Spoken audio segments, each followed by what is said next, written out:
So, how are you? Oh, fine. What I happened here? watched huh? Go ahead. What were you gonna say? I watched basketball the other night. Did you, dude? Yeah. That's so weird. I Did watched Orgasmo the other night. you? Yeah, Yeah. God, those movies are so funny. and I've actually been on. It's so weird that you said that because I've actually been on this uh, YouTube kick of watching the commentary from Parker and Stone. Oh, really? Yeah, it's so funny. Like, that's so weird. But yeah, I've been going to sleep at night listening to Trey Parker and Matt Stone.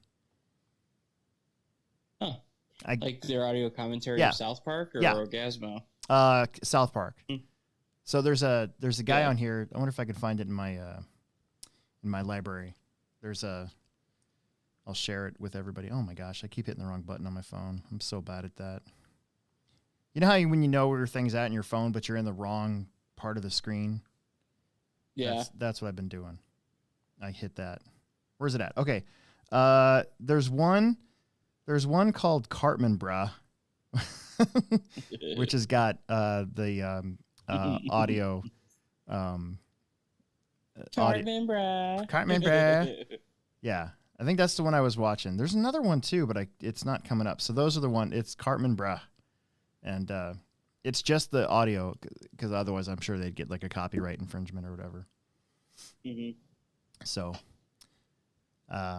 that's weird that you said that though, because I love basketball, dude. That's such a funny show.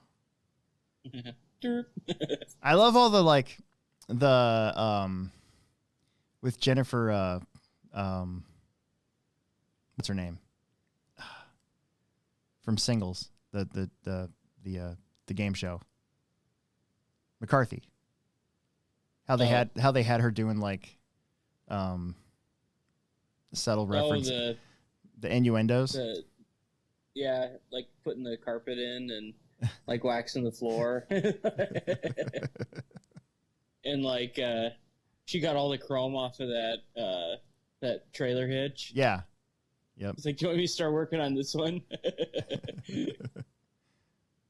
So. And yeah. Like it's so funny how Trey sounds exactly like Randy.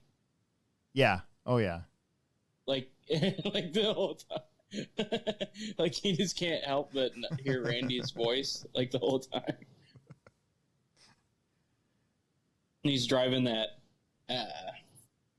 Volkswagen Bug, and like the song on the radio, it's like, "And your friend leaves you today." It's like exactly like what happened to him. So, there's actually quite a bit to talk about today. Oh, really? Yeah. And I got some ideas for something that we've never done, but we probably should have tried to do. I don't know. Maybe we shouldn't have. I don't know. We're approaching 1 year, so I wanted to do something for getting that first year of live streaming and podcasting out of the way. So I want to do a giveaway. But Nice. We'll get to that here in a minute. I better start us in. Yeah. Why don't we do that? Okay. Let me clear my throat a little bit. So, hey, this is Alex Sturgeon with the Hobbytown HobbyPlex, and with me as always, Will Brinton. And we're here to bring you some more entertaining fun about everything and anything HobbyPlex related, mostly RC car stuff. I actually have some airplane talk today. Yeah. And, of course, as always, this show sponsored by Pivot Lending Group. If you get a hold of them and you mention this show, you can get yourself $500 lender credit or 0.125 off of your interest rate. If you end up doing a home loan or refinance, something like that, you can find them at pivotlending.com and make sure to ask for Don Zoller. Or if you have to, give it a try because he's probably not there, but it's Aiden Olson's dad. So, yay. So, what do I want to start on? There's so much stuff. So we should probably start on the J Concepts race coming up, shouldn't we? Yeah, it'd be good.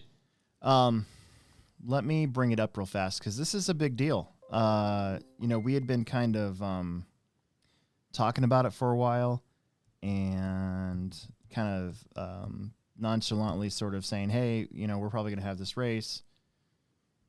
Can't say what it is. Well, then we finally could say what it is. And it also kind of ties into something that I wanted to talk about too, just here in a little bit. Mm-hmm. At the moment, we have... Come on, computer. We have 246 entries already signed up. Oh, wow. Yeah, and we can only take 140 people. So, because that's pretty much how much pit space we have. And also, our capacity, officially, at 50% capacity, which is what Nebraska's at now, is 152 or something like that. So, we could try to create some more space, but then things are going to be really tight, and you're going to have team managers there, with Jason and maybe Ron Sure if they come out or not. I'm not sure, but the COVID thing's still going on. You never know. But we only have really 140 pit spots, so that's the number we're going with. There's 113 people signed up right now. So there's not that many. There's only 27 people left to get signed up. The race is probably going to fill up. Right now I'm giving everybody till January 25th to pay, and then everybody else that wants to get signed up that might miss it, we'll have to get on a waiting list. The people that don't pay by the 25th, because there's always a handful of them, we'll get rid of them, and then we'll open it up to the rest. That date might get pushed up because we put it I put it at January 25th because we were still at 25% capacity as of Friday, and I wanted to see what happens in January, and as it turns out, the governor kind of loosened up the rules a little bit, and because the numbers are hitting a certain color or whatever it is, I don't know, I guess we're in orange instead of yellow, and so now we're at 50%, which means that as of this moment, we don't have to do online sign up for the Techno Series, January 9th. So well, that's good. I hope that stays, because that's a huge pain in the butt, and I hate turning people away. Mm-hmm. It also means, though, that unless it's going to be like super duper duper cold that weekend, or some big snowstorm hits that weekend, that chances are that race is going to get. That could easily get more than 200 entries. Yeah. I mean, we're at 181 with 75 people, not including the people that were out in trailers. So, I mean, holy crap, dude. Mm-hmm. That's a long-ass day. Yeah. But anyways, so there you go. So if you wanted to come to the J Concepts Indoor Nats, February 5th through the 7th, you better hurry up and get signed up on online sign up. If I do move up that pay date, I'm basically, RC sign up lets you do like mass emails. So I'm going to send out an email. And then I've been corresponding with Jason Rona at J Concepts about the independent tires. And it sounds like we're going to get them pretty cheap. They'll more than likely be silver ellipses. Unless there's a problem with stock or something, then they'll be gold. But either way, they're good. Gold and silver both work no matter what. Yeah. And then there's going to be for that class only, there's going to be a visible tread tire rule. Oh. So. Okay. You won't be able to just sand them off. There's got to be some tread on the tire. That's good. Yeah. So. I saw you signed up. Yep, I got signed up. And I'm signed up. Emerson signed up. So we're good. Yeah. Yeah, we're good. Yeah. We're golden. I was gonna have a flyer for this race, and then I kind of checked up on Mike Garrison this week through email because I hadn't heard anything from him in a while, and I was like, hey, just checking up, what's going on, because he got the crash in flyer done for us, and that's February 27th, and we needed to add the tire thing, because I didn't put that in the information when I first sent it to him. And he got back to me and said, well, probably not going to be able to do it. I'm in the hospital still. So at first he had COVID, and this is all public now. So I guess I can talk about it, but, but first he had COVID, and then shortly afterwards they found like a bunch of blood clots everywhere. So he's been in the hospital for like a month. So I felt like a huge butthole. I was like, oh, don't even worry about it, dude. It's fine. Yeah. We're at 246 entries with pretty much no marketing. Other than that's pretty insane. Yeah. Other than this show and our Facebook and the flyer that J Concepts made that got put out there. So, yeah, the cool thing is I've been looking at the entries, dude, it's mostly Midwest local. Like obviously we don't have 246 local entries, but if you look at the names of everybody who signed up, there's really nobody from, say, California or Florida or anything or New York. It's all people I recognize from the Midwest here. So, yeah, that's good. Yeah, it's gonna be good. It's gonna be a good race, as long as we can hold that 50% capacity or more. We're good. Right, exactly. If suddenly there's a huge spike and they drop us back to 25, like February 1st, oof. Then what? So we'll have to get creative. I kind of like the idea of, I don't want to do it. I like the normal way of doing races. I know that there's been some back and forth on some other live streams and some videos and stuff about making, splitting up the days and all that sort of thing. It's not something I would typically want to do, but if we have to limit it to a certain number of people each day, I think that could be done. I think it could be. So you could do like stock qualifying on one day, mod qualifying on the other day, stock mains on one day, and then mod mains on the other day. Like they do at a nitro race. You could. I don't know. I mean, there's a lot of ways you could split it up. Yeah. But I'm spitballing it. I don't know. Okay, so I had to write this stuff down because last week I forgot a bunch of stuff. So J Concepts and Mike Garrison. And the point I wanted to make with Mike Garrison is, if you can, if you know who he is, you should be able to find him on Facebook. But if you're friends with him on Facebook, or even if you're not, like find him and just like chime in a little, a note or a post or something like that saying, get well soon or whatever. Because he's a big. I mean, he's a fairly well-known voice in hobbies.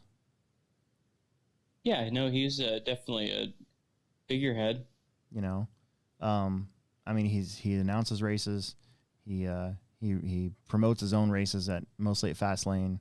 He's been the voice on Live RC quite a few times.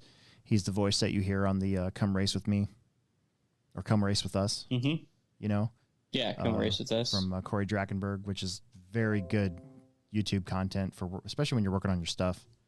That's what I do that a lot. I'll just turn to one of those.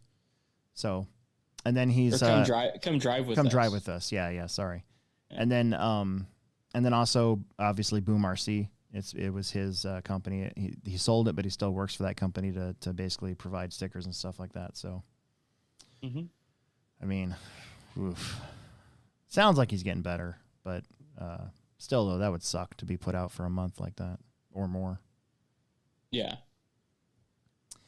There were a couple silly season moves. Did you see? Refresh my memory. So, you know how we were talking about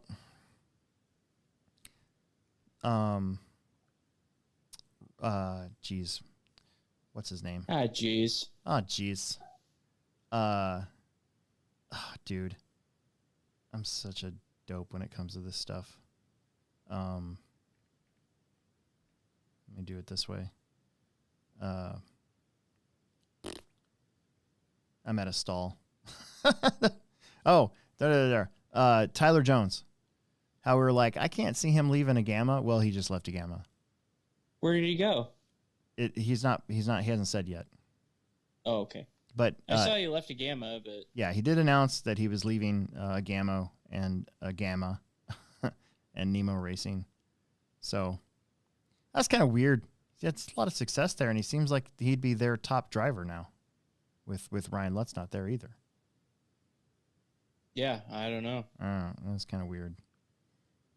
And then I think maybe last week we did talk about the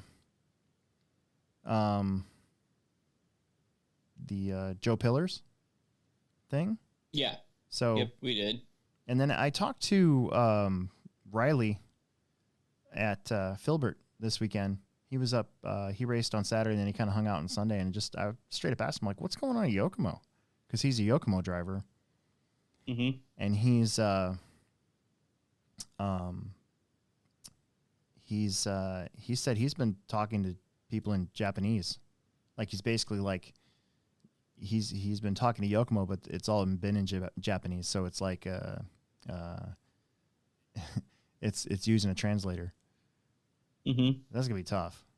So yeah, he basically has no U.S. contact.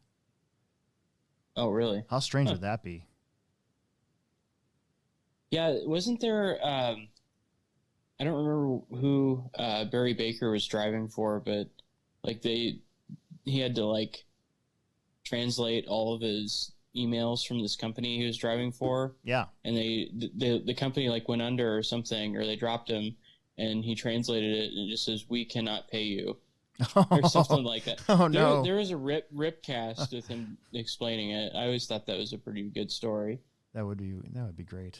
Not great as in like you don't get paid, but yeah, a great story. Be like, "Yep, I'm done. Out of here. See ya." Yeah.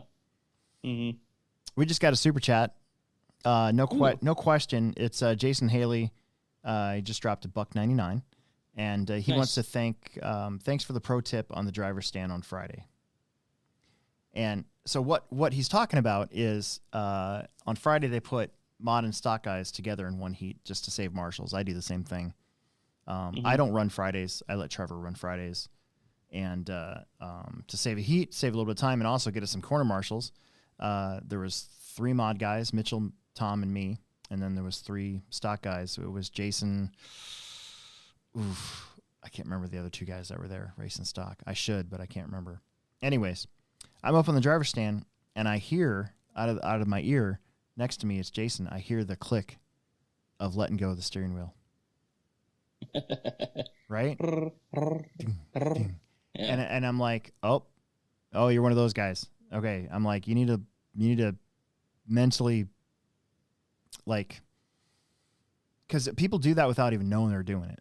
That's the thing.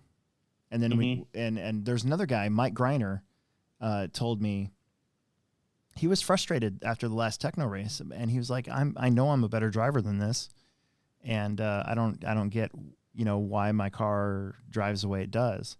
And it turned out he spent some time at Fort Dodge with Trevor Paul and those guys, Bradley Peterson and those guys, and they told him the same thing. They're like, well, you're letting go of the steering wheel, and it's self-centering, but at the same time, when it does that, the tires will wiggle, just a little bit, and then also you don't have control of your car when you don't have your hand on the steering wheel. It's just like a real car. And he said that Greiner said that he made a conscious effort to hold onto the wheel, and he picked up like a second a lap or something crazy like that. What? And that's so pretty cool. Yeah, and so I told Jason the same thing. I'm like, I can hear it. Try to keep your hands on the wheel at all times. Make a conscious effort to know what you're doing with that. And it's Yeah, he must have done a little bit better.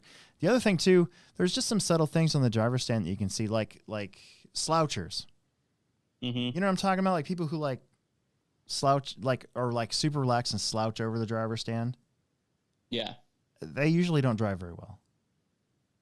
I've never seen a sloucher do that well. Yeah, there's a video of Kinwald driving. I think it's when he won the 97 Worlds and he's leaning over the railing. Really? Yeah. Huh. Yep. Okay. Well, I stand corrected. But no, other than that exception, I can't think of one. So because it's like, well, his is a little different because he was he's probably hurting. Yeah, but yeah, it's like you're not getting after it, you know. Yeah. So it's like you're not like you're just kind of going through the motions of driving. You're not like doing it. Every RC racer has their own stance and their own kind of ritual when it comes to driver stand stuff. But I have told new people before, I'm like, you know, you'd probably drive better if you stood up straight and kind of like held your radio a little bit more attentive. I said, you'd be surprised what a difference that makes. And it usually does. But then there's the other extreme where people are like, they got it like right up next to their face and their eyeballs are popping out of their head and they're just like, yeah. Yeah. Ooh, yeah. White knuckling it. Yeah, the whole time. Wearing out the foam on the wheel. Yeah. I used to do that. I used to be a up here guy for some reason. Yeah. Well, that was different when you had the antenna sticking out of your radio. Yeah, because it counterbalanced it. It actually was kind of comfy. Yeah. It was like, I've never done that. Like I've always just done it textbook style. So I have noticed over the years that the lower I've held my radio, the faster I've gotten. Mm-hmm. So I used to be up here. Well, first I probably was a leaner. Actually, there's a really funny story. Very quick story.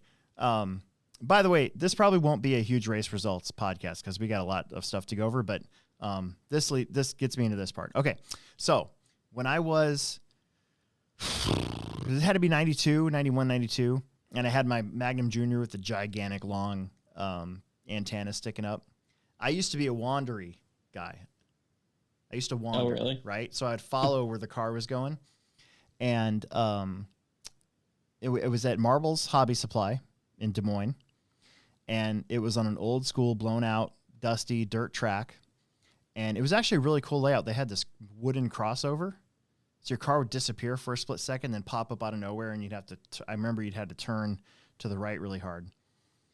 Well, as usual, I had like worn out tires because I used to drive on the street too, you know, used to be that guy. And so this car pushed like mad. And so the more it pushed, the more I turned the radio the other direction. Mm-hmm. Right? Like, eh. And this guy next to me, you got to remember, I'm like 12 years old or 13. This guy next to me, the antenna got in his, vision once, probably hit him. I don't know, whatever. But he was like, get that antenna away from me. And he knocked it down. And I was like, oh, sorry. And then like a couple minutes later, I did it again. And he's like, boy, the next time that gets in my face, I'm going to break your antenna. And so the next heat I was in, it's just, again, it's subconscious. You don't even know you're doing it. And sure enough, I'm standing right next to this guy again. You would think he might have moved, but whatever. And sure enough, come through that section, car's pushing like crazy. I'm cranking the wheel. I'm trying to get it to turn, with just force of will.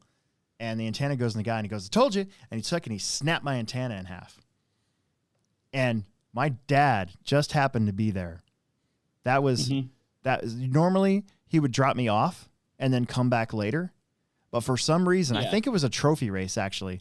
For some reason, my dad was actually there that day and saw that and flipped out on the guy and made him go into Marbles Hobby Supply and buy me an antenna. I was so proud. No fight. It wasn't like a real fight or anything like that. It was just like, hey, and a couple. My dad, he's like me. He can say naughty words every once in a while. And he was like, hey, blinkety blank, let me come over here. I want to talk to you. So that was pretty awesome. That was great.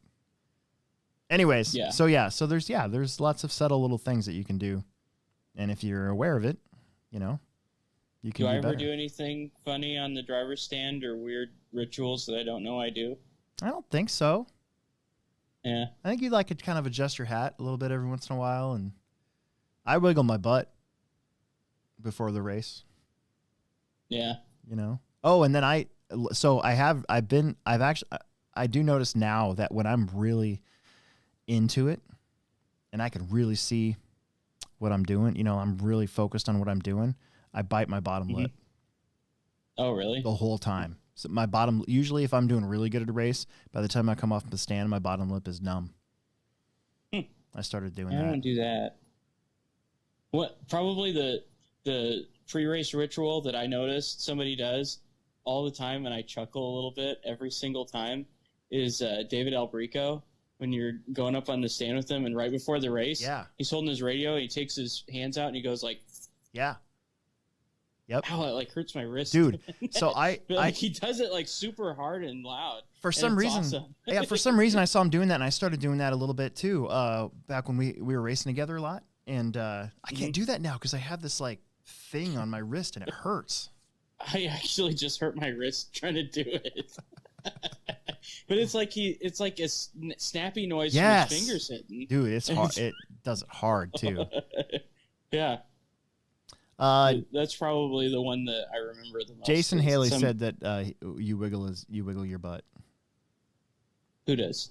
Jason Haley said you wiggle your butt I do? in the chat. Yeah, he said you wiggle. I do? Yeah. Oh. I don't know. Okay. Yeah, that's fine. I didn't think I did. I know I do.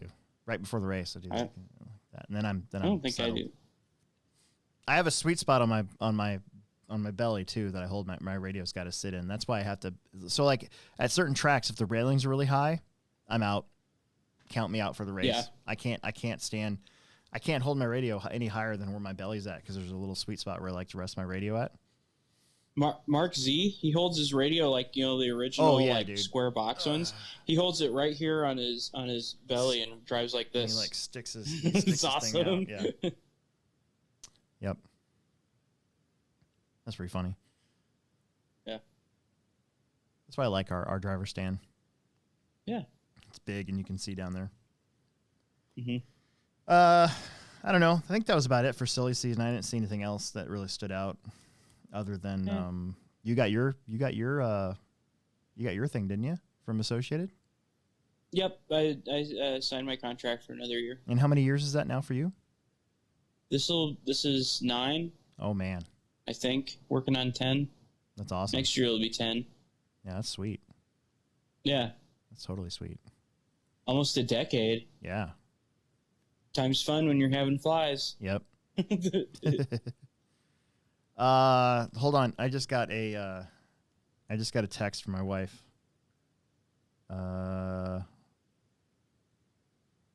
How do I find the P video on the way to MC?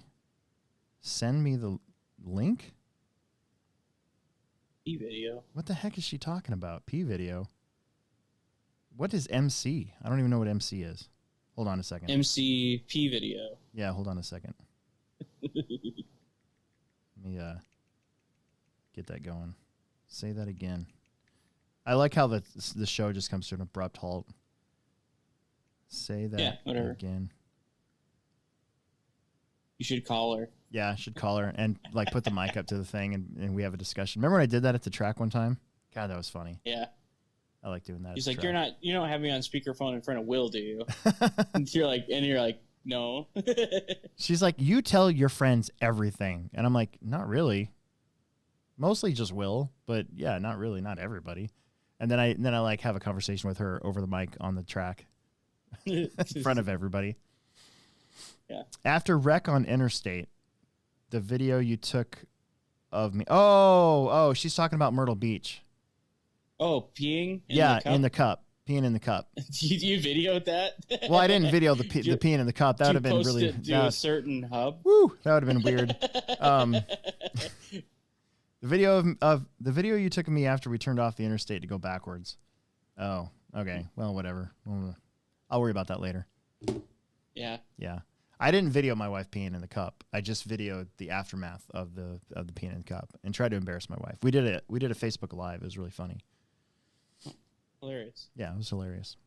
Real quick, I did want to mention before we move on here to the Omahawks just had their auction. It's auction time. No, they didn't have the auction No? because of COVID. They have it at the Plex now in October, and because of COVID, they canceled it. So they didn't have the Labor Day show. They didn't have the auction. The next auction will be in the spring, I bet. Okay. They have a new board of directors. So I'm just gonna flip off the names here. This is all local Omahawks, so sorry YouTube, but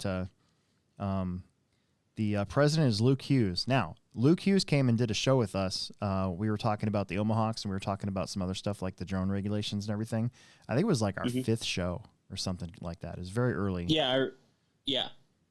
And so he's president. Paul Edmonds is vice president. Rick Sessions, he was a former president, is secretary. Kevin Hyde's the treasurer, and it says forever treasurer because I think he's been the treasurer since time began. Cole Mayo is field chairman. I think that's Cole, who he's the guy that flies there every day, and he's in the wheelchair. And then the board has Ron Beauchesne, Dennis Bender, Skip Brown, Sean Brothers, Dan Fitzgerald, Norris Hoover. None of those names are really, well, Skip Brown is familiar, but none of the other guys are.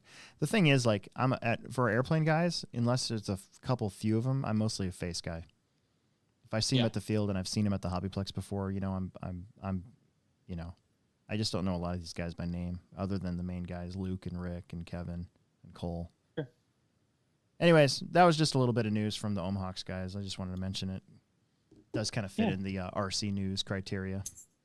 We got 18 people watching now. That's pretty cool. Yeah. So, I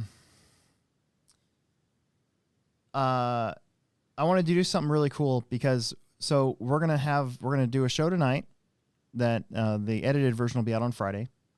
We're gonna do a show on Monday, and then that'll come out, I believe, Christmas Day.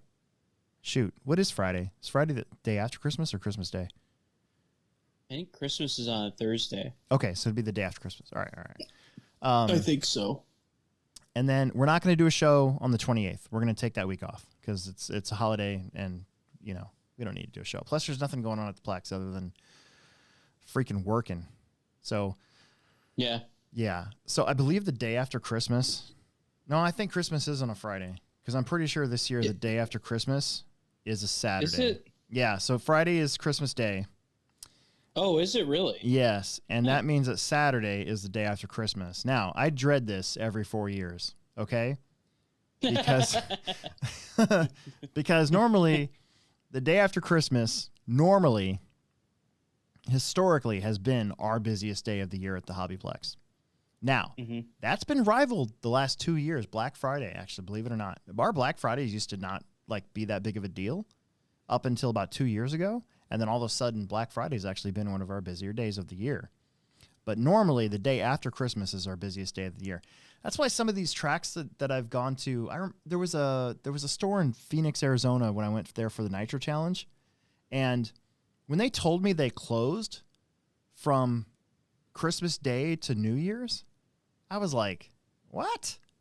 How? That doesn't make any sense. That's our busiest day of the year. We would never get away with that ever. Yeah. Anyways, People got broken stuff. They got to get batteries. yeah, it's a day I dread because most of the time, so half of it are people who've broken their stuff already and are coming back. A lot of them are brand new to the hobby, so they think they're just going to get a whole new truck, which isn't the case. And then the other half of it is usually people who got a bunch of Christmas money or gift cards, or they didn't like what they got, didn't open it, didn't use it, so they could return it and get something else. So either way, it's a busy day. But when it's on a Saturday, it's like a really busy day. Yeah. And I'm an idiot, and I didn't ask for any days off this year because our family's not going anywhere. So yeah, We're not either, I don't think. Yeah. So, whew, yeah. So that's gonna be fun. So no show on the 28th, and then we'll be back on the 4th because there is no racing that week. So, okay. Anyways, the point I was getting to was, I want to do a giveaway. I've been wanting to do a giveaway for a while. I just haven't thought about what to do. So, I've got a couple things that I want to show you guys. So, the first one is everybody tonight who's commenting, you guys are all entered. So if you're on here right now, there's 20 people watching, post a comment, and we're going to do a giveaway for this. So this is my MGT body. This is a Team Associated MGT. You guys remember those things?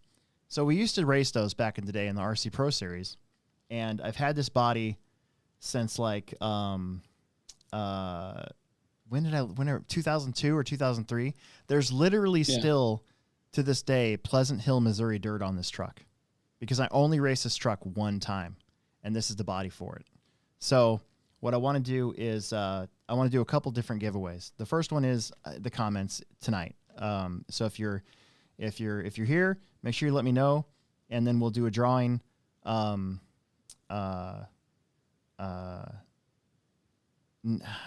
want to do it tonight because it'll take too much time. So we'll announce the winner next week. I'm just going to put everybody in a grid, and then we'll do a random number generator. Does that make sense? Okay. Yeah.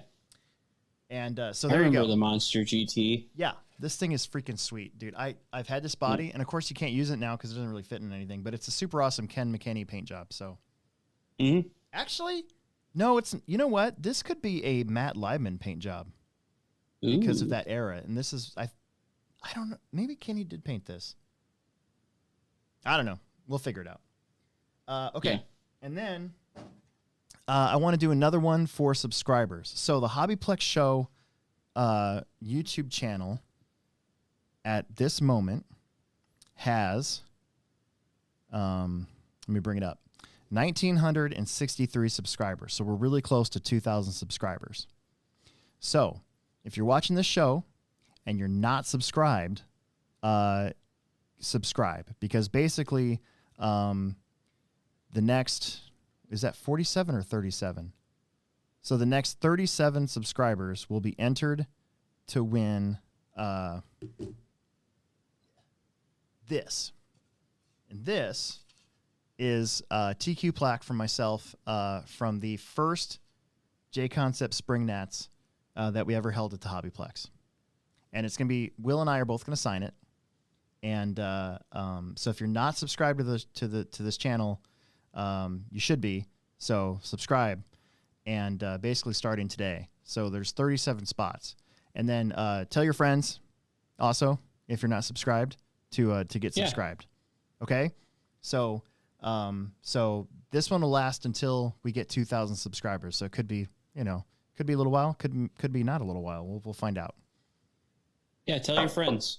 Yeah, and then we're gonna do another one for for an item not yet revealed, for if you have not liked the HobbyPlex Show Facebook page yet, get on there and like that Facebook page. So starting today, and we're going to let that one go till next week. So we'll announce 2 winners next week, possibly 3 if we get 2,000 subscribers. But either way, it's the first time we've done one of these.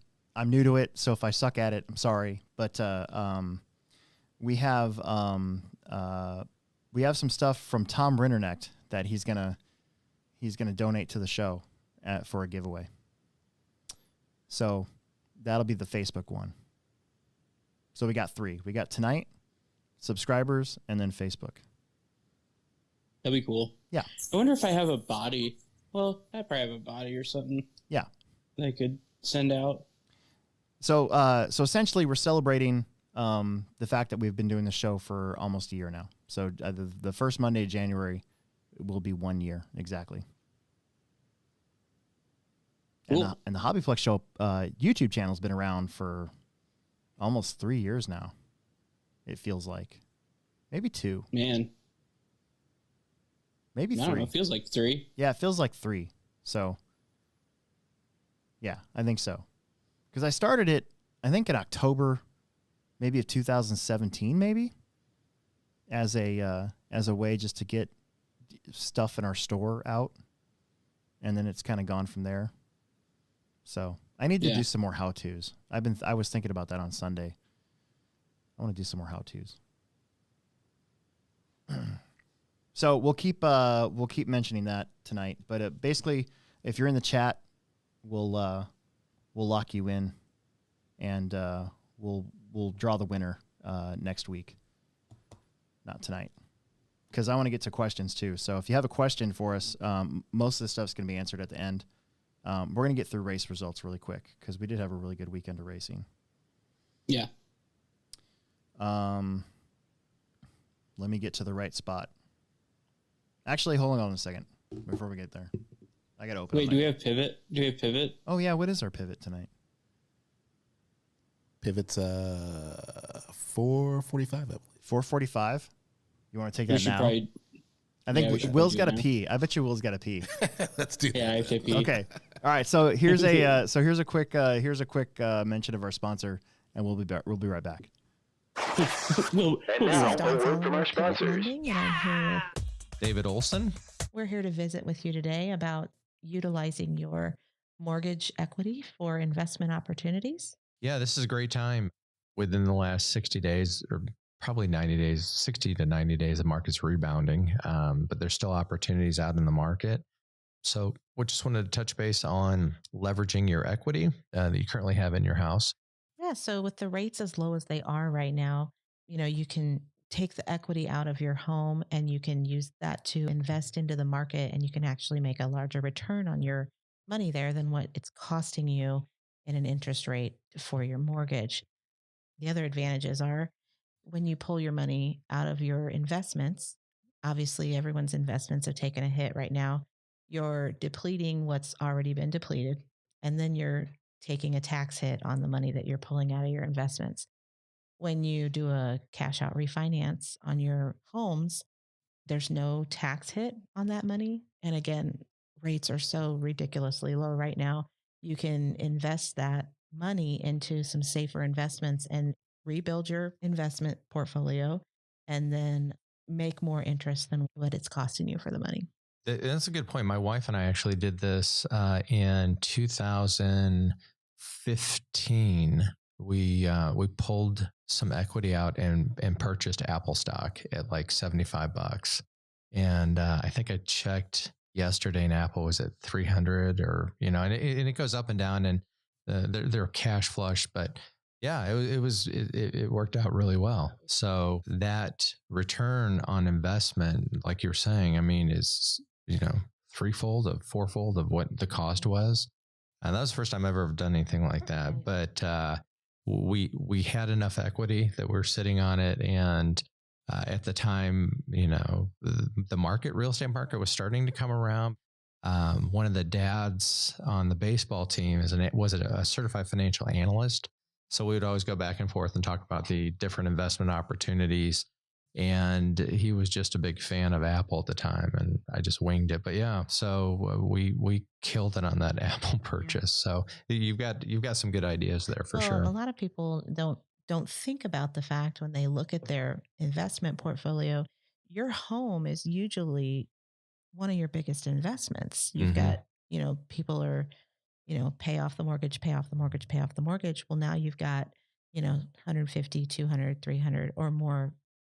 Once it's paid, yeah. Sitting there, not being utilized, that you can tap into and use, somewhere else and to invest if you're not ready to retire, or if you want to pull that money out and use that money instead of having to pull the money out of your investments initially. So to be able to pull that out tax-free is huge. Yeah, it's like I said, it worked for us. I think the key is just, finding, maybe the Berkshire Bee of the world, or just something that, The next big thing. or something that, is undervalued but bigger, I mean, definitely you don't want to Sure. jump into penny stocks. Right. Did that once. How'd that work out for you? Yeah, that one didn't work out so well. But I didn't pull any equity. That was all cash purchase. But yeah, I thought we were retiring for sure on that one. I mean, Bitcoin's still out there, so yeah, it was pretty funny. So yeah, it's great, good ideas, and I think it's worth giving you a call to visit on the equity side. And if you're needing an investment, someone to represent you on investments or trades, Don also has got some great referral partners to great, be able to pair you with someone that can here help you in with Omaha. that. Absolutely. If you're interested in seeing what your opportunities are for a cash out to utilize the equity in your home, give me a call, 402-715-9082. David Olson, NMLS 16099. Don Zoller, NMLS 277589. Pivot Lending, NMLS 109995. We return you now to your regularly scheduled program. Dude, I've got wait a second. I got a Sharpie high. Okay. You do. Yeah. It's like a brand new Sharpie. Yeah. So the main reason why I wanted to take the pivot break now is because my new cylinder for my scooter engine was supposed to be here today. And I thought, I heard the dogs barking. So I thought that... You thought it was here? Probably tomorrow. You thought it was here? Yeah. But I got my new pipe put together. Wow. Pretty sweet. That's pretty sweet. It's pretty badass. Looks like a missile. Probably, yeah. Probably you scooter lovers out there. But yeah, I got the engine sitting here. I'm just waiting for a cylinder to just put in there.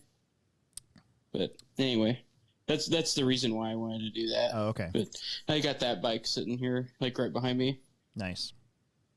So this is going to sound really stupid because clearly I'm not an engineer. But that cylinder, is that the same thing as a nitro cylinder? Oh, kind of. Like piston sleeve? Yeah. I got an old one sitting over here. In the other half of the basement here.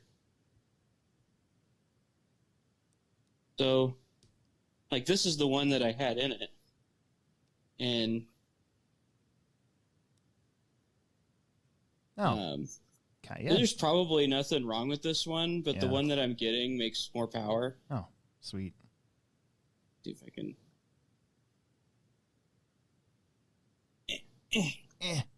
That is in there. I don't know. Maybe it was nearly stuck. I don't know. Yeah. But it's bigger than a nitro engine, definitely. But definitely. Well, I got the ring stuck. Is it so? It's ringed.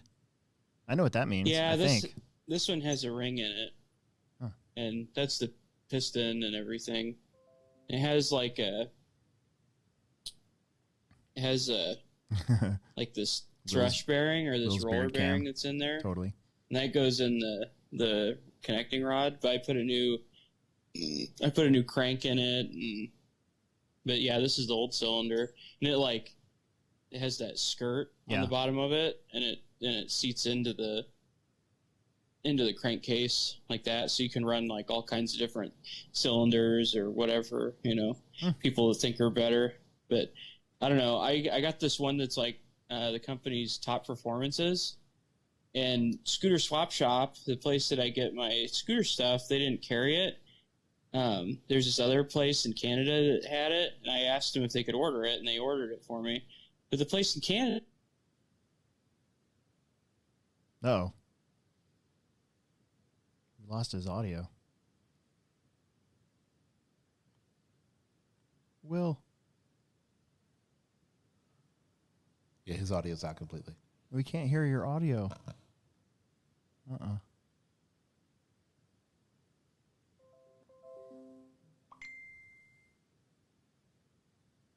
Maybe he'll get back. Maybe he'll go out and come back in. we'll get to it. Whoa, what's going on here? My computer's doing weird stuff. This happens sometimes on the live show, where just weird stuff happens.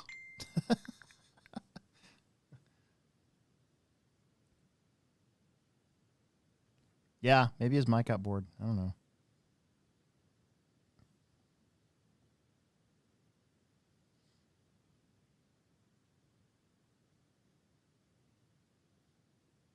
I'll tell him to back out. Check this out. See, I've got a pen and paper. Wait, did he just leave? Yeah, he figured it out. There it goes. I was going to say, get back out and come back in. Okay. See if we get him back. Then we'll reach out. We got a whole bunch of comments we'll get to. I messaged him just to make sure. But Yeah. I got a haircut today. Still long. I like it long now. I'm going to leave it long. you gonna rock the fro for a while? I am going to rock the fro for a while. You hear me now? Yeah, we got you back. Okay. Sorry. No, don't be sorry. You got a whole bunch of comments? Yeah, I was going to say we got a couple super chats. Rod Case Racing, who, if you guys are here on the show and have not subscribed to his channel, he does a lot. Well, he does a whole bunch of our races on YouTube. So he's captured a whole bunch of our racing. But Rod gave us $2. That's pretty cool. Nice. And then I actually forgot. I told him I was going to give him a body, and then I forgot. So then I just went upstairs and I grabbed one, and I'll just put it back. And then Peter Renault gave us a sticker and My Hero, which I don't know, I feel kind of weird about that because I don't feel like I'm a hero, but maybe he's talking about you. Who? And your beard. Oh, maybe. I'll take it. Yeah, we'll take it. So anyways, so your scooter's coming together, and you're looking for some new parts, so that's good. Yeah, it's all right. I should be getting my Techno on Wednesday, my e-buggy. That's cool. And then I ordered through the store. I'm getting a Rudog 8-scale motor. Oh, really? Yeah. That'll be interesting. Yeah, 2,000 kV, and it has a built-in fan. Huh. It's really neat. That's pretty neat. Yeah, and they're not crazy expensive. It's they're $139.99 on AMain. So the store doesn't make any money off of it really, based on our costs. So I didn't order one for the store. I just ordered one through the store for myself. But if somebody wants one, I mean, we could definitely order it. But I'm gonna give it a try. I'm running a Rudog in my tubal mod, and it's fast. So we'll let it be. Yeah. No. Yeah. You seem to be an advocate of their products, so yeah, it'll be interesting to see what you think of it. Yeah. And I'm just gonna get a Hobby Wing speed controller. So. Yeah. Nothing wrong with that. So okay, let's get into race results real quick, and then we'll get to any questions that pop up. I know there's been a few back here, and I hope they stayed on because normally, unless you drop a super chat, we try to do all the questions at the end. The rule is if you drop a super chat, we'll interrupt the show at any point, but everybody else gets to wait till the end. So, but I did want to talk about Friday. Friday we had 57 entries. Woo! Yeah, 40 people, 57 entries. We had 30 Plex specs. Wow. Which means that they earned themselves cupcakes. Mm-hmm. And I forgot. so I had to go very quickly run to Walmart between the heats and the mains and do that. So yeah. But just take a look at the A main here, Plex spec. You had kind of the usual suspects. You had Steve Wall taking the win. Jackson Anderson got second. I'm not sure what he was driving. I think it was like a Slash or something. Joshua Rothfuss was third. And Caleb Tolberg was fourth. Levi Rothfuss was fifth. Jacob Tolberg was sixth. TJ Williams was seventh. I think he broke out. And Diego Quintana was eighth. And they had a C main of Plex spec. And then we ran our TQ. I'm sorry, we ran our mod buggy and our stock buggy together. And Jackson Anderson was the other stock buggy. Durkadur. That's right. Derp. Derp, derp. I let a Durkadur slip there. Did you hear that? Yeah. I normally try not to say that out loud anymore on in public. No, I wouldn't. Yeah. Okay, we're going to go deep here. I actually did once say that in front of an actual, like an Indian, like from India, on accident in the store. And I was like, oh, like in my head, I was like, oh crap. I mean, that's kind of making, it's South Park's way of making fun of that. Cause then they use that in like, never Team mind. America World Police. Yes. Yeah, but the Team America, well, maybe it was, but that wasn't Indians. I thought they used it for the people taking their jobs. Yeah. Maybe it was taking the jobs. Either way, it didn't come across very good. Luckily, the gentleman didn't even notice. So I didn't even care after that. But I was like, man, you got to watch what you're saying around people. So I don't want to get fired. Yeah, you do. I don't want to get canceled. We just started. I don't want to get canceled. Yeah, and what better place to talk about not being canceled and what you did than on live stream media? Yeah.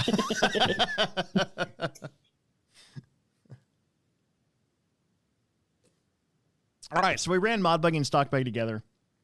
I took this one. I missed the first qualifier because I had to work. Second qualifier, I had on full tread silver tires, which were not very good. The track was very wet Friday. So kind of greasy. Did you run slicks? Yes, not slicks, but I'm very close to them. I went back and I put on some luckily I kept them around, but I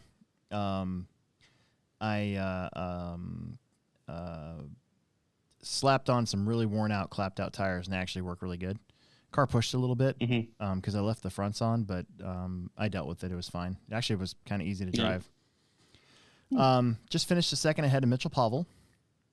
And then Tom finished third. Tom who? Smith. Okay. Tommy.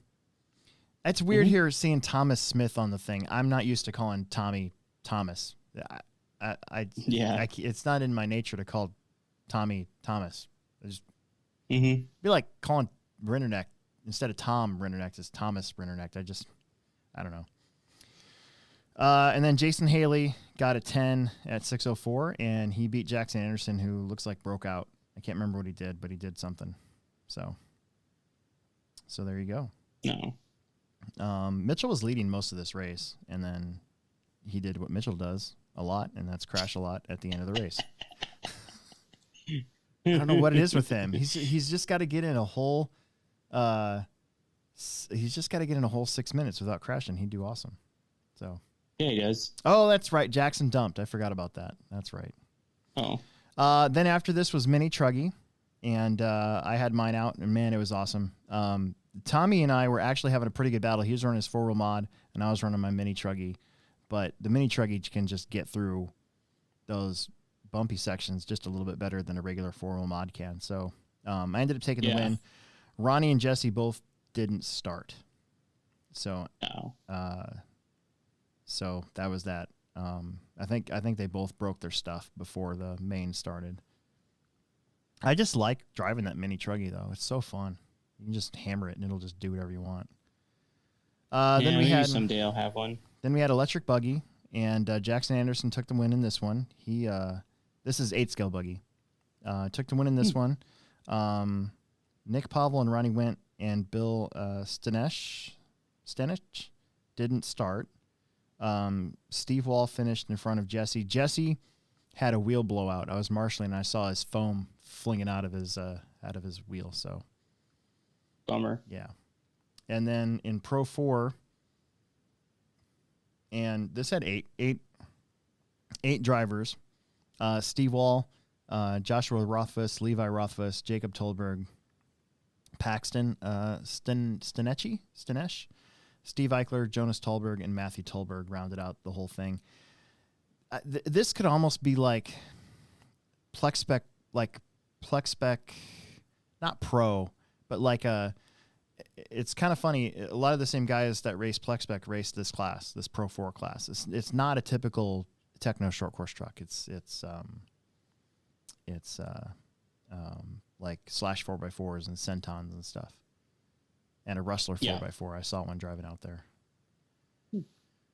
But Fridays, man, they're getting better. They keep trucking. We got one more this upcoming Friday, and then we're done racing for the year, totally, because we're not racing on Saturday, because the store will be crazy busy.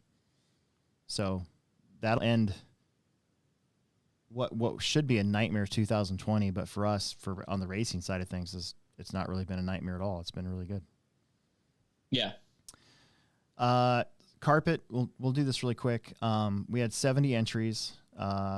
We were down a little bit, so there's a couple events going on in a couple different areas over the state of Iowa and in Kansas. So even with that, we had 70 entries. So I was really happy. Pretty much all the usual suspects. Let me start here. So Plex Spec A main. So we've come up with a name for Daniel Bender. He is now known as Daniel Fender Bender. Ah, that's a good one. That's a good nickname, right? Yeah. Yeah, because they were trying to get him signed up on RC Sign Up, and they're like, "What's a nickname?" And so Rod and David and those guys were all kind of coming around, going with names, and then one of them said, "What about Fender?" And I'm like, "That's a great one, Fender Bender, because it rhymes, so it's easy to say." Mm-hmm. So he won Plex Spec. Grant Noonan got second. Elliot Delaire got third. There was just three of them. They were all separated by a lap, so it was pretty much Grant was close. Actually, he led part of the main, and then Bender just kind of took over. We had a couple of guys race short course. Brian Moore and Alex Eklund. This race was essentially a tie, because they were, every time one would wreck, they would just wait for the other one. And then eventually Alex actually crashed, and then Brian was like, "Nope, not waiting." And it was on the last lap, and so Alex cut the track, which is, if there's two of them, I don't care, they're buddies. Yeah. So they finished that way. Going for the glory. Yeah, exactly. Then what do we got? So Stadium Truck was Alex Eklund with a TQ and a win. Wes Hicks got second. Brian Moore was third. Phil Palmer was fourth. TJ Williams was fifth. Gage Noonan was sixth. Derek Noonan was seventh. And Josh Ryan was eighth. And then you had Expert, Chance Rolk. Again, like I said, he's found something in that car the last couple rounds. And him and David were pretty close, but in the end, it was Chance taking it. David Peevler got second. Wes Hicks third. Joe Snows was fourth. Brian Morris fifth. Corey Tannehill, Dylan Reef, and Kenny Danley rounded out the rest of the order. Kenny was up there, but he got frustrated because he had a really fast car, actually. In Mini T, so we put stock and mod together. So Dylan Reef has a modified Mini B now, and he's really fast. So he took the win in mod. Grant Noonan officially got second in mod, and then it was Phil Palmer taking the win over Jake Poteet, and then Wes Hicks got third. The funny thing is, Phil never qualifies with Mini T. He just waits to run it till the main. Yeah. So it works out. And then two-wheel mod. So again, we had Tom Rennerneck there this Saturday, and then you had Ethan Delaire and Aiden Olsen, all those guys. So Tom Rennerneck, TQ and a win. Ethan was on him for a little while, and then just got a little crash happy. But still, your top two guys had 2 laps over the rest of the field. Alex Vanderbeek had a mistake early, like first corner, basically, and went to dead last, and then worked his way back up through the field. So he finished third. Jackson Anderson did really good in mod this week. Alex dunked on him, right? But then Jackson came back and dunked on Alex, which I was like, whoa, like that was a good pass. And then Alex kind of got around him again, and then started to drive away. But then at the end, they were only separated by 0.9 of a second. So Jackson and Alex, we had 2 battles going on for a little while. You had Tom and Ethan, and then that kind of got separated. And then it was Alex and Jackson. Alex just crashed a few more times too. So it probably would have been a little bit farther apart. But when Jackson was close to him, I mean, he was racy. He was like, "Hey, bro, don't forget about me. I'm here to pass you." You know. Yeah. Peevler only finished 1 second behind Jackson at the end of this race. For a little while there, I remember David was just kind of hanging out in fifth. Then it was Dylan Reef, Riley Filbert, and Aiden Olson actually broke in warm up. And this is the second week in a row he's broken a car in warm up. Last week it was 4-wheel drive. This week it was his 2-wheel drive. 13.5 had a flip. So David Peevler got a TQ and a win, which I believe he really needed in the points. Chance Rolk finished second. Jake Poteet got a third. Joe Schnoes finished fourth. Nathan Hogan-Miller, Wes Hicks, Corey Tannehill, and then Gage Noonan made the main and finished eighth. Actually, he got the bump and then kind of stayed there. Mod 4-wheel drive, there was a handful of them. I believe Tom broke. With 18. So at 18th lap, Tom broke out. I think he hit the wall really hard and like half the car was gone. Then it was Ethan, Mitchell, and Aiden finished out the rest of the order there.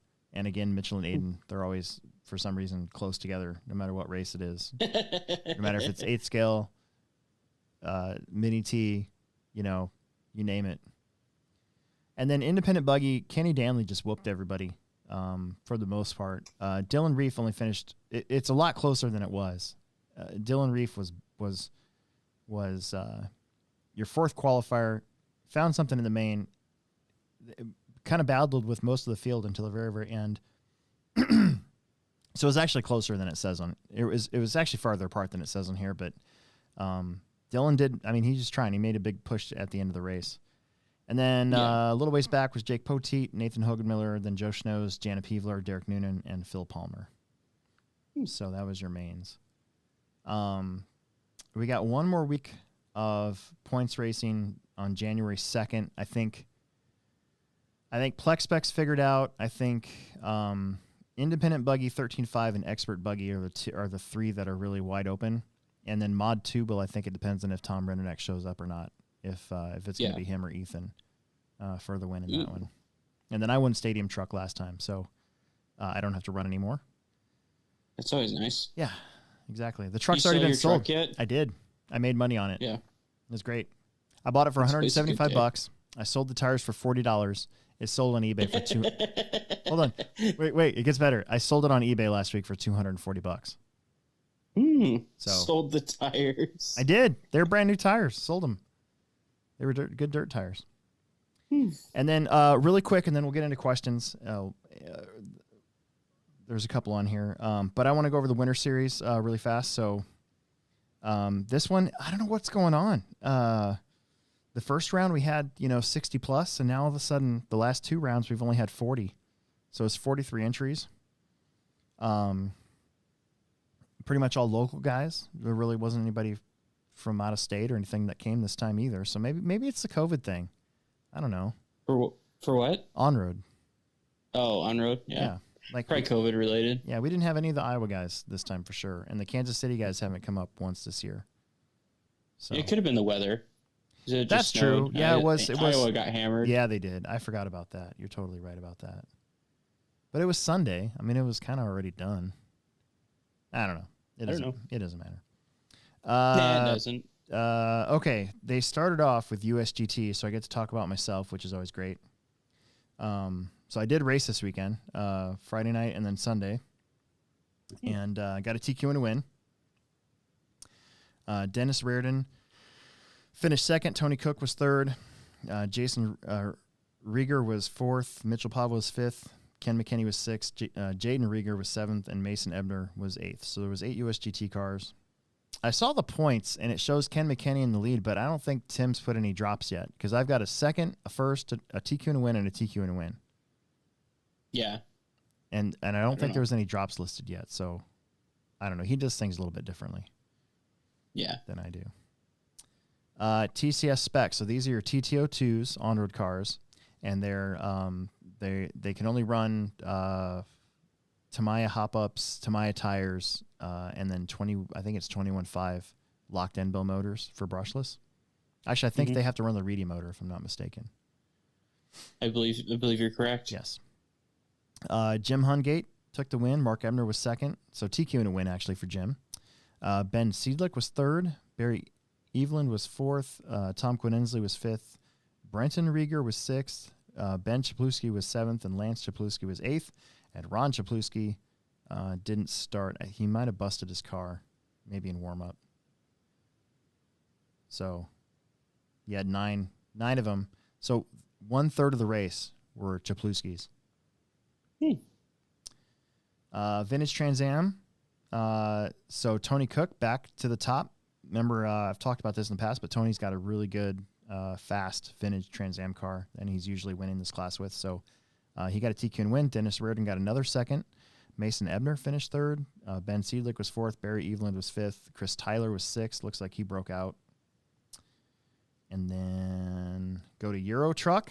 So these are the TTO1 Tamiya Euro trucks, and you're not allowed to make any changes other than bearings, and you can glue the front tires on the sidewall. No other changes are allowed. And Tim Ski whooped everybody. Chris Tyler was your TQ, but he finished second. Jason Rieger was third, and Barry Eveland was fourth. It's weird that there's only 4 of them, though, because one Wednesday a month, usually it's the Wednesday after the Winter Series races, we do a Euro Truck night, and there's like 40 of them. So it's just weird how there's just 4 of them. I don't know. Formula One, Ken McKinney, your local X-Ray driver, TQ in a win. Dennis with another second, so that's 3 second places for Dennis.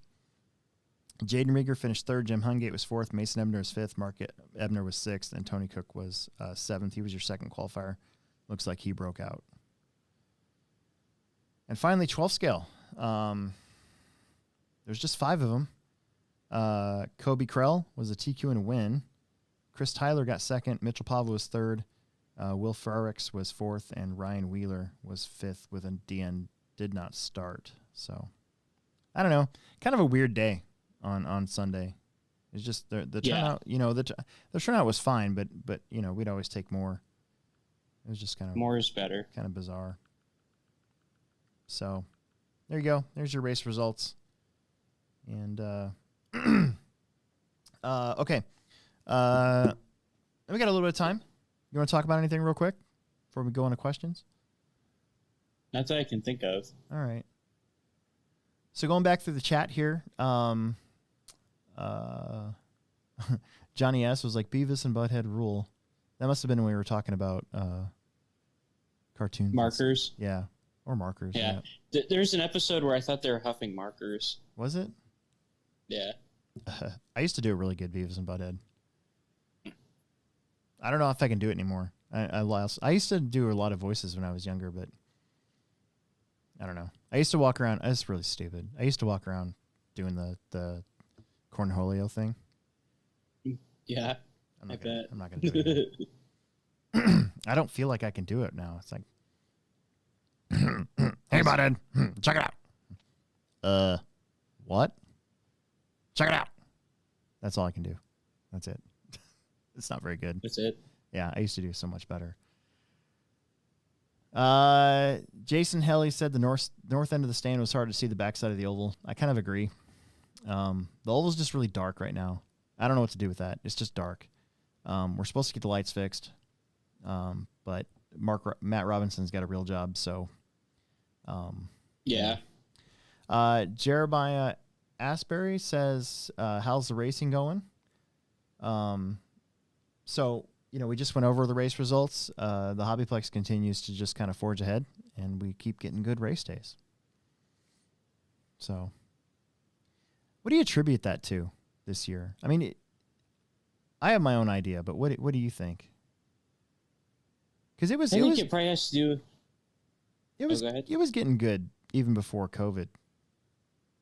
Yeah, I just think that I don't know. I mean, we've kind of had a resurgence of people even before COVID, just people coming out of the woodwork that wanted to start racing or even racing again. And I think that maybe like how hobbies kind of did better like with COVID. You know, like Yeah. people are at home wanting to build something or do something. Maybe that had something to do with it. Yes. And I'm sure a lot of, I think like even the summer series was so big was because there wasn't a lot of racing going on. Same Yeah. with the winter series. There just isn't a lot of racing going on. So if we're having a race, people are coming just because they want to race, you know? Yeah. Do you think though that, and I mean, this is going to sound like I'm tooting our own horn a little bit, but I mean, don't you think the atmosphere here has changed? Oh yeah. No, Because I remember back in like 2013 and 14. I mean, race nights were sometimes tense. yeah. You know? And I don't think we definitely have a good scene, you know? Yeah, I don't think it's like that as much anymore. I mean, you can still get the disagreements after the races every once in a while, but there's not this like just weird feeling of dread at the track. Nobody wants to experience that when they go to the track, and I think that for a little while there that was kind of hanging over us a little bit. Yeah. No, I mean we've had some of the guys that I think that atmosphere kind of followed them around like a dark cloud. Right. And those guys aren't racing anymore, and Yeah. we've just had a better overall experience for the new people coming in that I think is important. You know, a lot of the locals, I mean, they're doing it because they like doing it. Nobody's trying to go pro or whatever, and Yeah. I think that matters. Yep. Yeah. Okay. I agree. Another one from Jeremiah. What's the best FPV drone? I think it's right now. Dude, I haven't don't thought know. about a drone. I don't in know. how long?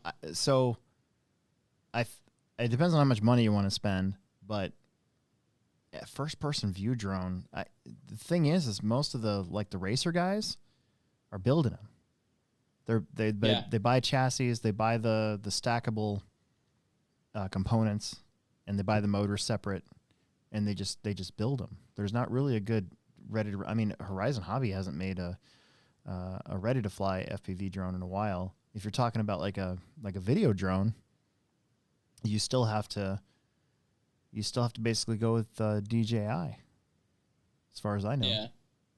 Like the Mavic 2 or Mavic Pro or even the Phantom still. I mean, you still can't get around that technology that works so good. Right. I haven't heard of any other brand kind of moving in on that territory. I mean, Autel's another one, Autel, I think. We looked at carrying their stuff, but they had I think their customer service thing basically, they won't, once the sale happens, like the hobby shop's completely taken out of it, so we wouldn't be able to even help anybody. It's kind of like that with DJI too, but the other thing is the margins are so terrible that it doesn't really make a sense for us to carry that stuff. But right, yeah, as far as I know, the answer to that one is I think if you're on the camera side, you know, with a GPS style first person drone, I think the Mavic is still your best bet. Whatever new version is that. I think it's the Mavic 2. And then if you're racing them, everybody's building them. There really is no ready to fly one. Let's see. Tommy said that's when I used to be able to. Back when I used to be able to beat you, that was when I was showing off that body in like 2002, 2003. I think Tommy will be able to beat me here shortly. I mean, he was on pace on Friday, for sure. Yeah. So, it's actually pretty. It's like riding a bike. Like seeing Tommy again at the track brings back a lot of good memories from back then. So it's really nice having him and his family there in general. But it it's like almost being a weird, proud dad in a way. Like to see somebody who's been out of it for that long. I mean, I don't think he's driven an RC car in 20 years, and to see him working a 4-wheel drive mod car around, you know, quickly. It's just like what 4-wheel drive do you get?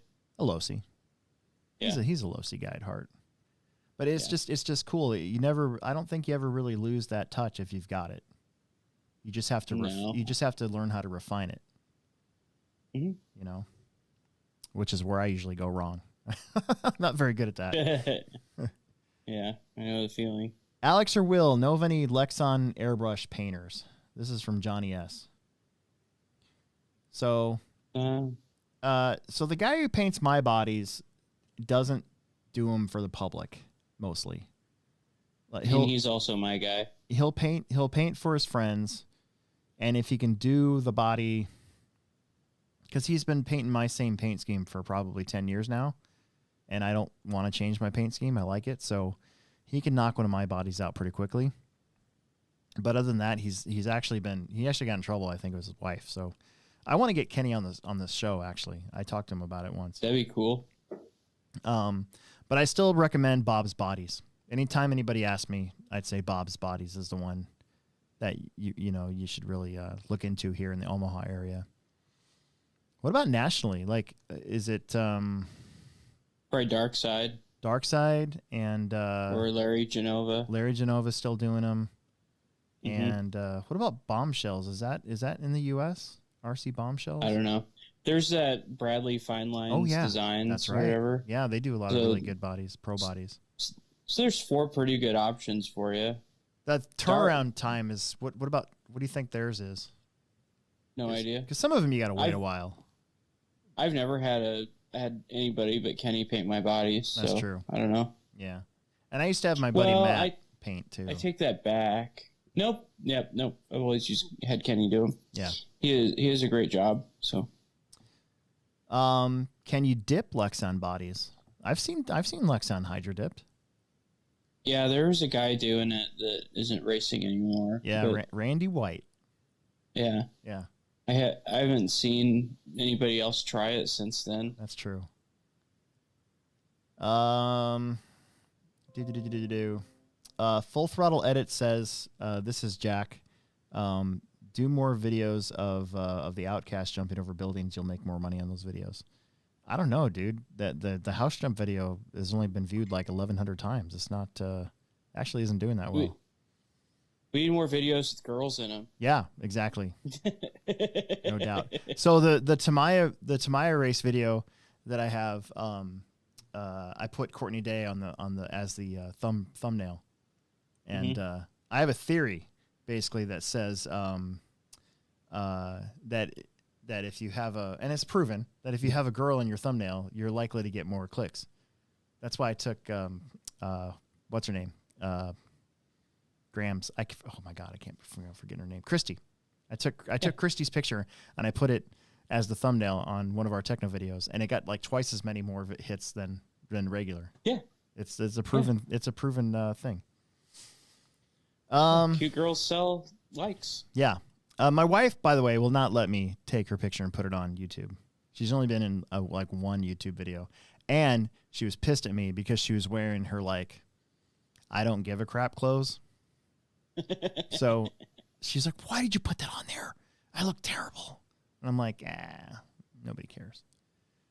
Nobody cares. See, nobody cares. Like Jurassic Park.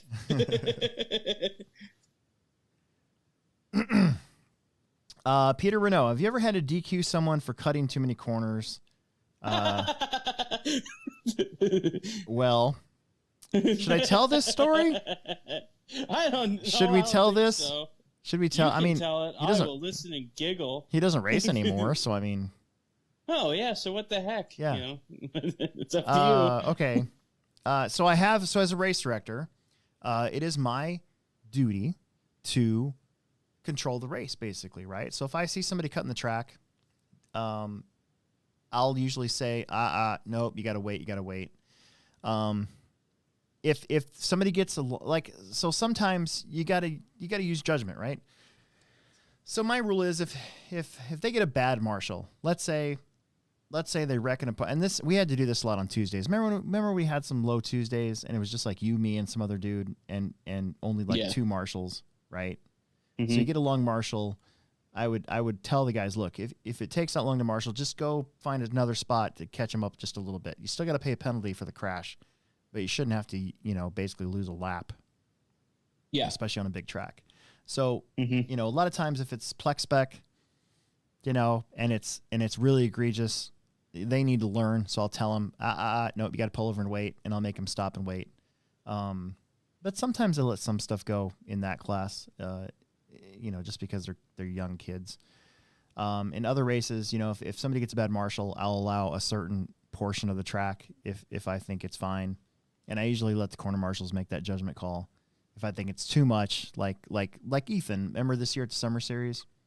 He gave I think Nate a really good marshal, and I was like, no, can't win that way. You gotta pay a penalty of some sort, because the lap time was basically equal to what the fast laps would be. So there are some instances where you can let it go, and then there's some instances where you actually cannot let it go. And so, absolutely, I have actually disqualified somebody for cutting the track 11 times in a row, as a matter of fact, in a portion of the track that I told them not to. This was at a big nitro race we had. Was it 14? 13? Yeah. So Byron's fuel race. Yeah. So I said at the start of the weekend, this is why I normally don't put jumps in certain spots on our track, on the big dirt track, because I'm afraid of track cutting, but also marshals getting hit. I don't want to make a dangerous track if I can help it. And when you're dealing with 8 scale, that's kind of difficult sometimes, because they can get kind of crazy, especially electric truggy. But anyways, so during the Widowmaker class is what I call it. So during this main event, a certain pro driver, I'm not going to name their names, but decided that he was going to cut the track, and basically he was jumping this big jump over a lane, and I specifically said not to do that at the start of the weekend. And it wasn't even directed at this certain driver. It was actually directed at another guy well known for doing dumb stuff like that was there in attendance. And you explained what was going to happen if you do this. Yeah. All in the drivers' meeting 2 days before this happened. Yes. And for the most part, everybody played by the rules, and then this happened, and I just happened to be, I was actually racing that weekend, and I had just happened to be on the track marshaling. I had let another guy run the race. Well, I was corner marshaling because we had that Daytona turn or whatever. Yep. I was in the middle of that, and I look at you because you had your back to it. Yeah. I look at you and I was like oh, that's look. right. You were yelling at me. Yeah. And then I saw it, and I looked up towards Danny, who was running the race, and I was like, I had my hands up, like, say something. You got to say something. And this is when I made the decision. It was at that race I made the decision to never let that happen again. I'm always going to be in the booth. Yeah. Well, then you went up. You walked off the track from marshaling, and you went up on the driver's stand and said something to one of the team managers for Byron's, and you were like, "What is whatever?" So what? And I don't even think you made him. So that you didn't take the runaway, but So basically the thing was, I said, look, at the start of the driver's meeting, I said, if you do this, you're gone. It's dangerous. You're going to hit a marshal. You're going to hit somebody. Do not do this. Whatever you do not do this. If you do this, you're out of here. No questions asked. I'm just going to ask you to leave. And it was, like I said, it wasn't directed at this person. It was directed at somebody completely different, who I was like, who always cuts the track. And I've busted for cutting the track before. And he actually didn't do it this time, but this guy did. And because it was a team driver for the sponsor of the race, I'm like, well, I got to do something. Otherwise, all these people are going to be looking at me like, well, this guy gets special treatment because of this. So instead of asking him to leave, I just said, look, I'm just going to disqualify you. I have to. You left me no choice whatsoever. And that was that. I disqualified him. So whoever got third, I think it was, can't remember who got third. It ended up getting second, and all the way down the row. Anyways, that person was not very happy, and I was actually shocked that they came back the following year. But then they were cool. The next year they were totally cool. So yeah, whatever. Rules are rules. Rules are rules. Dude. Yeah. I mean, there's some stuff I could say on here, but there's some stories I could tell about rules are rules and who said that at the following Byron's race. That after my experiences with Roar, being on the XCOM and then also being at some of these races is Right. full of crap. Basically, Yeah. doesn't actually follow the rules, and that experience really opened my eyes to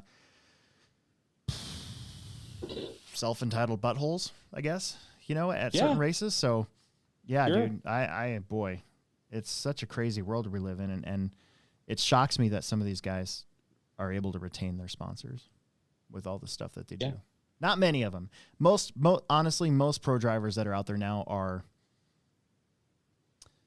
of good character. Yeah. No, the way I look at it is like if I have a disagreement with a call or something that's done, and I talk to the race director about it and they can explain why they decided to do it that way. Yeah. Or, if it was like, you know what I mean? Yep. And if if I still don't agree with it after it's explained to me why it was this way, then I just don't go back. Yep. Yeah, exactly. So, but that's me. Okay, we better leave it at that. There's some questions left on here, or comments or whatever, but we'll pick back up next week. We're at like almost an hour and a half. We're starting to get long with these shows. Oh, that's fine. But I don't know. I'm looking over at Richard. I'm not sure if he cares now. We tried to keep it to an hour. Right? See, he doesn't care. Can we read the other questions? But Come I on. do. This guy took the time to ask a question. All right. We got one more. Two more. Real quick. Rod Case wants to know, did you sell your carpet car? Kenny said he was racing one from you. Yeah, Kenny Danley bought it. Kenny Danley bought his. That's why he was racing mod, I believe. Mm-hmm. Right? Yep. Is there going to be 1,000-lap enduro? There will be in the springtime. I'll schedule it sometime in the spring. Full Throttle Edit says, make more videos of me crashing my planes. By the way, you should, not that he needs it, but you should subscribe to his channel too, because he's got all these cool, I think it's edits of like snowmobiles or something. Yeah. Jason Haley wants to know, do you have the new oil bag? No, not yet. I'm going to order one when I order some tires. So. That's J Concepts, right?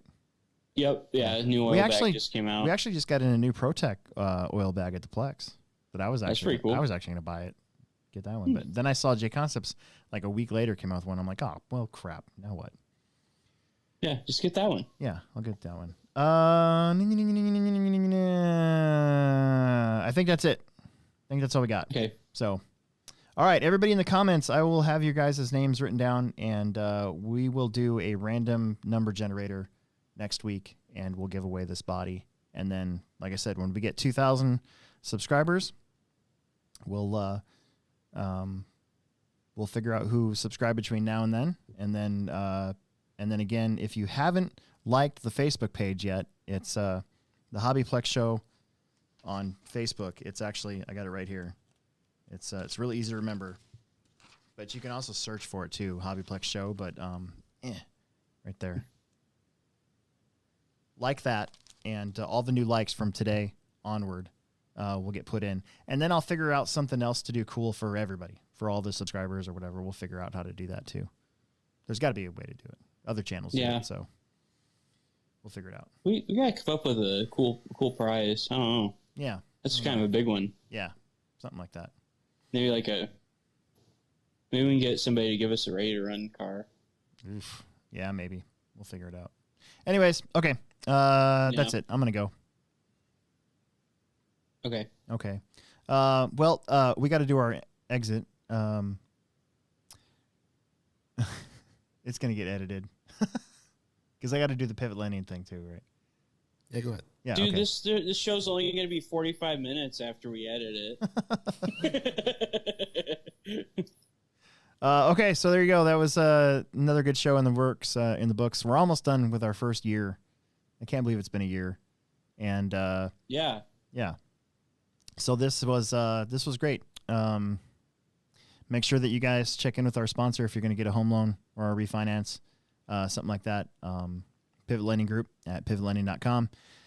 Make sure you ask for Don Zoller if you'd like to try Aiden Olson's dad. It's kind of funny sometimes. And Yeah, just ask for Aiden Olson's that dad. guy jet sets all over the place though, so the chance of you actually getting to talk to him is probably pretty nil. But you're supposed to ask for Don Zoller anyways. But mention the show. Yeah, but ask for Aiden Olson's dad. Yeah. Mention the show and then you'll get set up and on your way to a $500 lender credit off your closing costs or 0.125 off your interest rate. And dude, there was a acreage that just popped up in the county north of us, Dodge County, I think it is. That was beautiful. Yeah. And it was only $699,000. Why don't you just write the check? Darn it. I did the payments calculator and it would have been like $3,600 a month. There's no way that I'd be able to afford that. Let's use some of that internet money. Yeah. Yeah, right. Anyways, okay, that's it. We're going to go for real this time. So we'll see you later. All right. Sounds good. All right. See you guys. Bye.